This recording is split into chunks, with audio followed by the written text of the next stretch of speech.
तो भाई लोग कैसे हो। आज मैं आप लोग के सामने तौसी की स्टोरी लेके आया हूँ। तौसी का पुत्र। चलिए कहानी स्टार्ट करते हैं। सर्प देश में यह हड़कंप मचा हुआ था कि तौसी की हमशक्ल वाला दूसरा तौसी कौन है। इस बात का फैसला कोई नहीं कर सका कि असली तौसी कौन है। और जब तौसी के सामने यह प्रश्न आया कि या तो वह सिंहासन चुने या अप्सरा को, तब तौसी ने इच्छाधारी नागिन अप्सरा को त्याग दिया। तौसी की पत्नी महारानी अप्सरा का अधिकारी नकली तौसी बन गया और अप्सरा को लेकर चलता बना। तौसी ने यह त्याग इसलिए किया था क्योंकि उसे सर्प देश पर मंडराता संकट साफ नजर आ रहा था। सर्प देश की रक्षा के लिए इच्छाधारी नाग तौसी ने अपनी पत्नी का त्याग कर दिया। दूसरा तौसी अप्सरा को लेकर जंगलों में बढ़ रहा था। अप्सरा, उस नकली तौसी ने तुमसे विवाह कर लिया और सर्प देश का राजा भी बन गया। आखिर उससे मैंने तुम्हें हासिल कर ही लिया। तुम कोई छलावा हो तौसी नहीं, तुम मुझे धोखा नहीं दे सकते। अगर वह असली तौसी होता तो हरगिज तुम्हारा त्याग न करता, क्योंकि तौसी तो संसार में सबसे अधिक अप्सरा को चाहता था। संसार में यह पहली बार नहीं हो रहा है। देशभक्ति और मर्यादाओं की ऐसे उदाहरण पहले भी दिए जा चुके हैं। लेकिन तुम एक बात याद रखना, यह तो मैं पति का वचन निभा रही हूँ। उन्होंने मुझे त्याग कर तुम्हारे साथ जाने का आदेश दिया है, इसलिए मैं उनकी मर्यादा से बंधी हूँ। तुम्हारे साथ रहना मेरी व्यवस्था है, पर तुमने अगर कभी मुझे स्पर्श करने की कोशिश की तो संसार में तुम्हें बचाने वाला कोई ना होगा। मुझे मालूम है अप्सरा कि किसी गर्भवती पतिव्रता स्त्री को उसके इच्छा के बिना स्पर्श करने का क्या अंजाम होता है। रावण ने भी सीता को स्पर्श नहीं किया था, वह भी इस बात को जानता था। लेकिन जब तुम्हें विश्वास हो जाएगा कि मैं असली तौसी हूँ, तब शायद तुम मुझे अपना पति स्वीकार कर लोगी। यह जो दूर तक तुम्हें जल नजर आ रहा है, जानती हो क्या है ये? यह मेरा निवास स्थान है। आओ मैं तुम्हें दिखाता हूँ। बस मेरा अनुसरण करते हुए मेरे पीछे पीछे आना। इस डोर को पकड़े रहना। इस जल के अंदर तिलिस्मी रास्ता है। दोनों पानी में उतर गए। हैं, जल के अंदर महल? मुझे यह पता लगाना चाहिए यह दूसरा तौसी आखिर है कौन। शायद इससे मुक्ति मिल जाए। युद्ध में इसे पराजित करना तो असंभव है, क्योंकि जब खुद तौसी इसे पराजित न कर सका तो मैं कैसे कर सकती हूँ।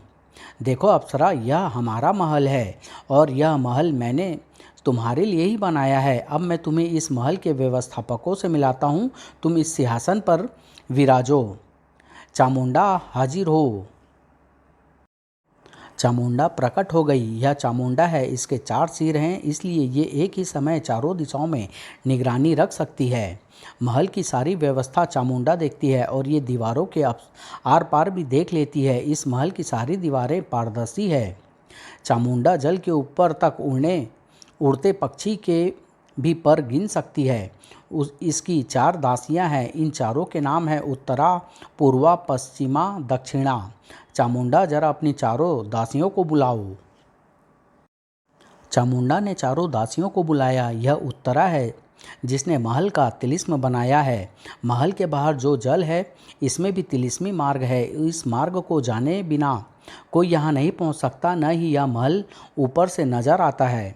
यह पश्चिमा है, युद्ध कला में निपुण, समस्त शस्त्रों की ज्ञाता, ब्रह्मास्त्रों से लेकर संसार के प्रत्येक शस्त्र को चलाना जानती है।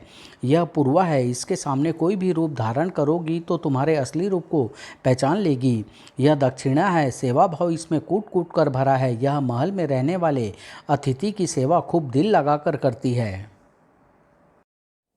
तुम यह सब मुझे किस लिए बता रहे हो? इसलिए कि तुम चाह कर भी अब इस महल से बाहर नहीं जा सकती और कोई बाहरी व्यक्ति भी यहाँ कदम नहीं रख सकता। मेरी अनुपस्थिति में कभी यहाँ से फरार होने की कोशिश मत करना, वरना तुम भारी संकट में फंस जाओगी। मैं अपने पति का वचन निभाने तुम्हारे साथ आई हूँ। अगर मुझे फरार होना होता तो यहाँ तक आती ही क्यों? मुझे दूसरे तौसी के जाने के बाद मेरे पति तौसी इस संकट से तभी मुक्त हो सकते हैं जब नकली तौसी का रहस्य पता चल जाए। मुझे इसकी काट पता करनी चाहिए। अब सर्प देश को इस संकट से मैं ही मुक्ति दिलाऊंगी, इसलिए मुझे चतुराई से सारे भेद मालूम करने होंगे और यह तभी होगा जब इनका विश्वास जीत लूँगी। ए दासियों, मेरे विश्राम का समय है। मेरे विश्राम का प्रबंध करो। अप्सरा को महल के शयन कक्ष में पहुंचा दिया गया। ए दासियों, मेरे सामने भारी संकट है। मेरे सामने दो दो तौसी हैं। बताओ, मैं इसका फैसला कैसे करूं कि असली कौन और नकली कौन? इस महल में रहने वाले ही असली तौसी हैं। जब तक मैं इस नकली तौसी का रहस्य नहीं जान लेती, मैं इसी जगह रुक कर प्रतीक्षा करूंगी। इस तौसी को कह देना कि वह मेरे कक्ष में तब तक कदम न रखे जब तक वह मेरी दृष्टि में खरा नहीं उतर जाता। आपका यह संदेश भी महाबली तक पहुंचा दिया जाएगा। दूसरा तौसी महल से बाहर था। अब मुझे अपने असली काम पर चलना चाहिए। दूसरा तौसी सीधा नाग बाबा के आश्रम पहुंचा। सम्राट तौसी, आप यहाँ? आप खुद ही अपने बनाए चक्रव्यूह में फंस गए नाग बाबा। आप भी धोखा खाने लगे। ओह, तो यह तुम हो कालू जिन? अप्सरा अज्ञात महल में सुरक्षित है स्वामी। मेरा काम खत्म हो चला या अभी शेष है? कालू जिन, तुम्हारा यह काम खत्म हुआ। अब तुम अपने रूप में आ सकते हो। जो आज्ञा स्वामी। किंतु स्वामी, क्या मुझे आप यह बताने का कष्ट करेंगे कि आपने यह सब नाटक क्यों किया? अवश्य, तो सुनो। तौसी और अप्सरा विश्व के अनमोल इच्छाधारी नाग नागिन का जोड़ा है। अवश्य अश्वमेघ यज्ञ से पहले मैं स्वयं पाताल की यात्रा पर निकला था। मैंने एक साधु का रूप धरा और यात्रा शुरू कर दी। यह उस समय की बात है जब तौसी राजा बन चुका था और मैंने सर्प देश में गुप्त रूप से मेरी जगह धारण करने को तुम्हें कहा था। मैं नहीं चाहता था कि कोई यह जान पाए कि मैं पाताल भ्रमण पर गया हूँ। आपने यह योजना क्यों बनाई थी कि मैं आपका स्थान ग्रहण करूँ और आप भ्रमण पर निकलें? यह राजनीति है। अश्वमेघ यज्ञ से पहले मैं यह जानना चाहता था कि पाताल में कोई ऐसा योद्धा तो नहीं है जो यज्ञ भंग कर दे। यज्ञ भंग होने पर युद्ध होना अनिवार्य था और मैं किसी भी मूल्य पर युद्ध नहीं चाहता था। हालांकि युद्ध में तौसी ही विजयी होता, क्योंकि उससे श्रेष्ठ योद्धा यहाँ पाताल में नहीं है। फिर भी मैं चाहता था कि युद्ध न हो। अश्वमेघ यज्ञ टाला भी तो जा सकता था। इसे अधिक दिनों तक टालना संभव न होता, क्योंकि तौसी अपनी श्रेष्ठता सिद्ध करने के लिए यह कार्य अवश्य करता। मैं कई देशों का भ्रमण करता कल्प देश पहुंचा। कल्प देश के राजा तुर्कसेन के बारे में मुझे संदेह था। वहां से कुछ अप्रिय समाचार मिल रहे थे। कल्प देश का चाणक्य शुक्रदेव है। यह बहुत बड़ा भविष्यवक्ता भी है और राजपुरोहित भी। सबसे पहले इसी के विचार जानने चाहिए। हे साधु, तुम कौन हो और हमसे क्यों मिलना चाहते हो? आपकी कीर्ति मैंने दूर दूर तक सुनी है। मैंने सुना है कि आपकी भविष्यवाणी कभी गलत नहीं होती। मैं पाताल के सब देशों का भ्रमण करता आया हूँ। क्या आप मुझे मेरे एक प्रश्न का उत्तर देंगे? अवश्य। पाताल का सर्वशक्तिमान देश कौन सा है? इसका निर्माण भविष्य वक्ताओं पर निर्भर नहीं करता, युद्ध भूमि करती है, और ऐसा युद्ध आज तक पाताल में नहीं हुआ। क्या ऐसे युद्ध की संभावना है? यह भविष्यवाणी हमारी ही है कि युद्ध सर्प देश और कल्प देश में होगा। और विजय किसकी होगी? विजय तौसी के पुत्र की होगी। तौसी के पुत्र की? परंतु तौसी का पुत्र तो है नहीं। तौसी का पुत्र शीघ्र ही संसार में आएगा और वही पाताल का एकमात्र सम्राट होगा। यदि इससे पहले तौसी और तुर्कसेन में युद्ध हुआ तो विजय तुर्कसेन की होगी, क्योंकि तुर्कसेन नागमंत्र की सिद्धि प्राप्त कर चुका है और नागमंत्र की काट इस पाताल में केवल नाग बाबा के गुरु के पास है या फिर तौसी के पुत्र के पास होगी। इच्छाधारी तौसी जहाँ संसार का सबसे पराक्रमी नाग है, वहाँ अप्सरा धैर्य और त्याग का प्रतिबिंब, इन दोनों की संतान महापराक्रमी और अजय होगी। चलो अब यहाँ की सैर करता हूँ। एक जगह राजा तुर्कसेन की ओर से मनादी की जाती है कि जो कोई भी सर्प देश के राजा तौसी के पुत्र को लेकर आएगा उसे खजाने का आधा भाग दिया जाएगा। ढम ढम ढम। जादूगर सामरी, खजाने का आधा हिस्सा यह मुझे मिलेगा, सामरी को नहीं। मैं दैत्य सम्राट चामुंडा हूँ। तौसी का पुत्र केवल मैं उठा सकता हूँ। मैं पृथ्वी लोक का गोरिल्ला हूँ। तौसी का पुत्र मैं उठाऊंगा। ए कालू जिन, तौसी के पुत्र का अपहरण करने के लिए बड़े बड़े योद्धा कल्प देश पहुँचने लगे। तौसी के पुत्र पर खतरा मंडराने लगा। तब मैंने एक योजना बनाई। जैसे ही मुझे सूचना मिली तौसी अश्वमेघ यज्ञ शुरू कर रहा है, मैंने यज्ञ रोकने के साथ साथ अप्सरा की रक्षा का भार तुम्हें सौंप दिया। मैं जानता था तौसी राष्ट्रहित के लिए अप्सराओं अप्सरा का त्याग कर देगा। इस तरह हमने अप्सरा को अज्ञात महल में पहुंचाकर सुरक्षित कर दिया। यदि तौसी के पुत्र का अपहरण हो जाता तो तौसी सब कुछ भूलकर अपहरणकर्ताओं के पीछे लग जाता और मैं उसे इस जिम्मेदारी से मुक्त रखना भी जरूरी समझता था। किंतु यह व्यवस्था कब तक रहेगी? जब तक तौसी का पुत्र इस योग्य नहीं हो जाता कि वह अपनी रक्षा खुद कर सके। जैसे ही पुत्र हो तुम्हारा दूसरा काम होगा उसे मेरे पास पहुंचाना। आपकी आज्ञा का पालन होगा। उधर तौसी भी चुप नहीं था। महामंत्री, क्या अश्वमेध समाप्त हो गया? क्या हम पाताल के अपराजित योद्धा बन चुके? नहीं सम्राट, यह तो यज्ञ भंग था। जब तक घोड़ा पाताल के सभी देशों में होकर नहीं आता यज्ञ संपूर्ण नहीं होगा।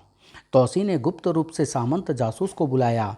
ए सामंत, तुम हमारे देश के सबसे बड़े जासूस हो, क्या तुम बता सकते हो अप्सरा इस समय कहाँ है? महारानी अप्सरा को अंतिम बार काली झील पर देखा गया है।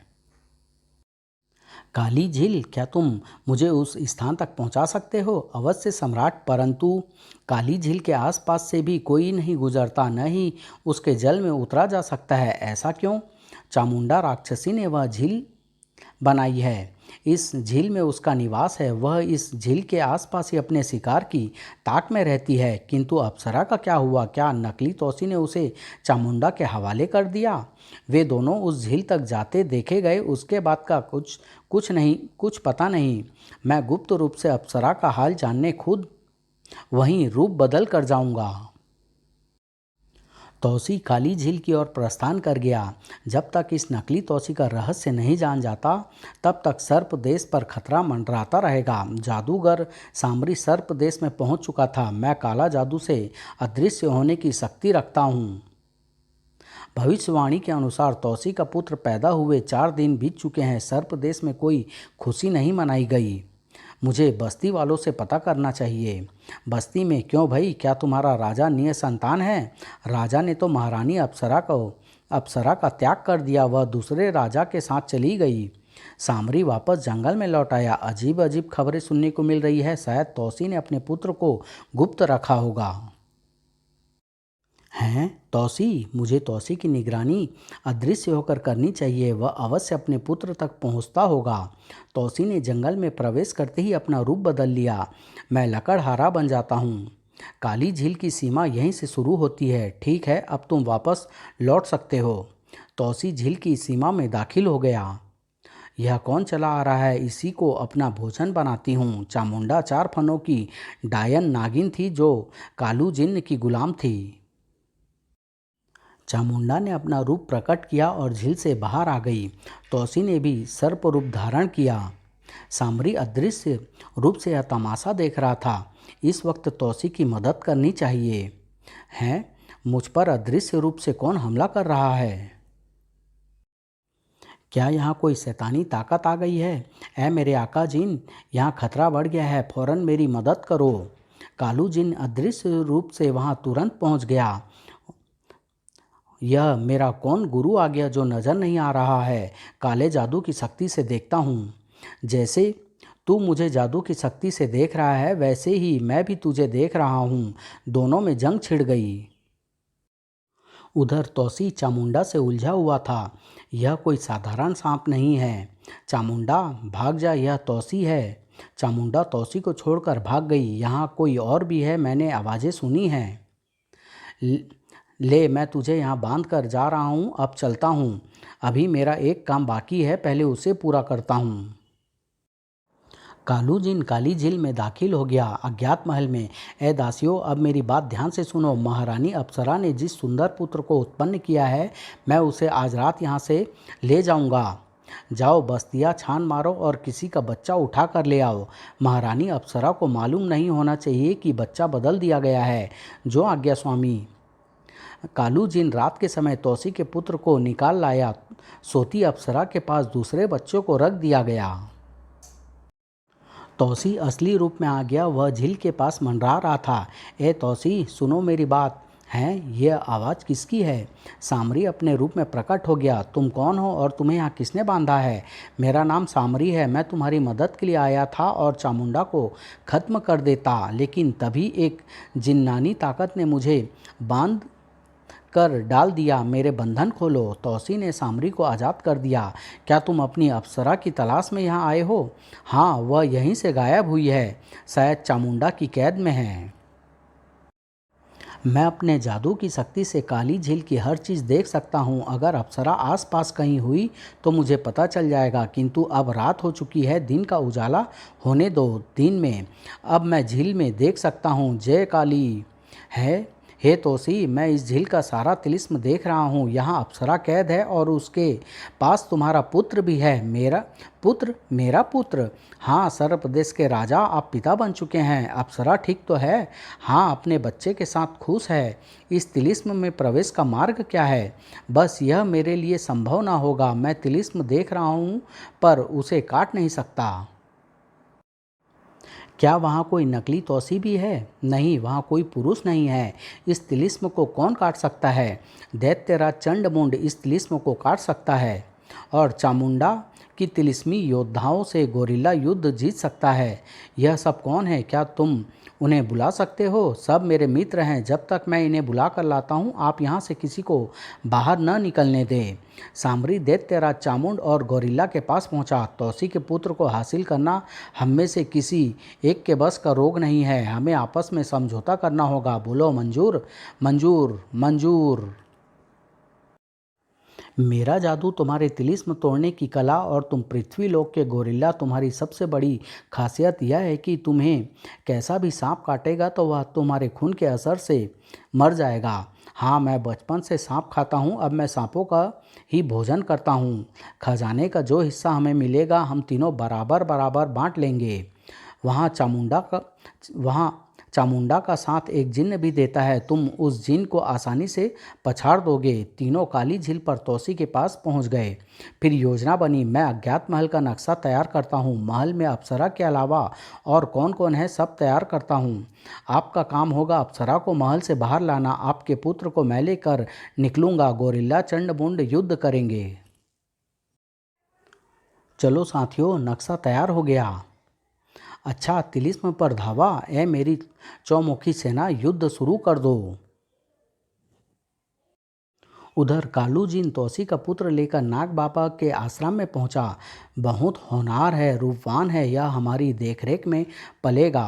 क्या अप्सरा अज्ञात महल में ही रहेगी? उसके पास दूसरा बच्चा है। अभी अप्सरा को पता नहीं चलना चाहिए, किंतु सामरी काली झील पर पहुंच गया है और सम्राट तौसी भी झील पर हैं। बस तो तुम्हारा काम खत्म हो गया। अब तौसी खुद इन शैतानों से निपट लेगा। जाओ, अप्सरा को तिलिस्म से मुक्त करके महल की तरफ भेज दो। कालू तिलिस्मी काली झील पर पहुंच गया है। यहाँ तो मारकाट हो रही है। मैं अभी धुआं छोड़कर अंधेरा कर देता हूँ। चामुंडा, अप्सरा को महल से बाहर ले आओ। पुत्र के साथ मैं महल गायब कर रहा हूँ। जब धुआं छटा तो हैं, अप्सरा गायब, महल समाप्त हो गया। चलो बाहर निकलो।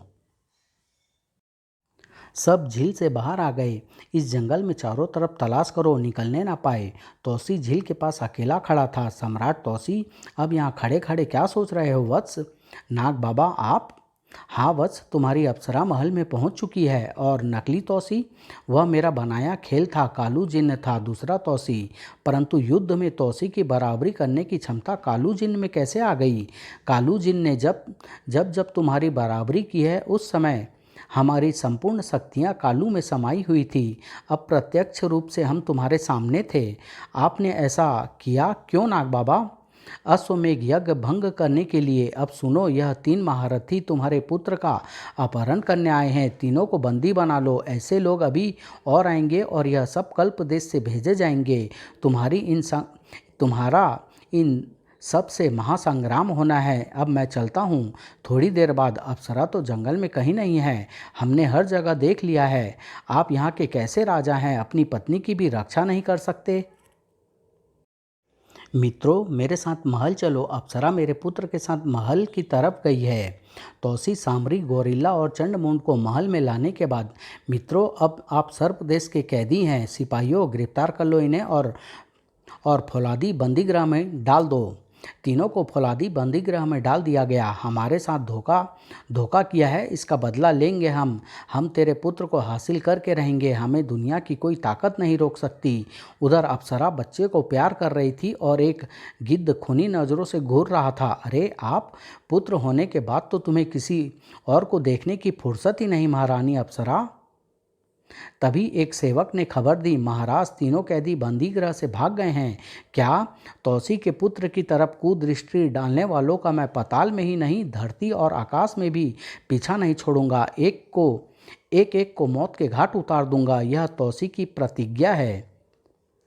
बहुत जल्द लेके आऊँगा आप लोग के सामने तौसी की प्रतिज्ञा। धन्यवाद।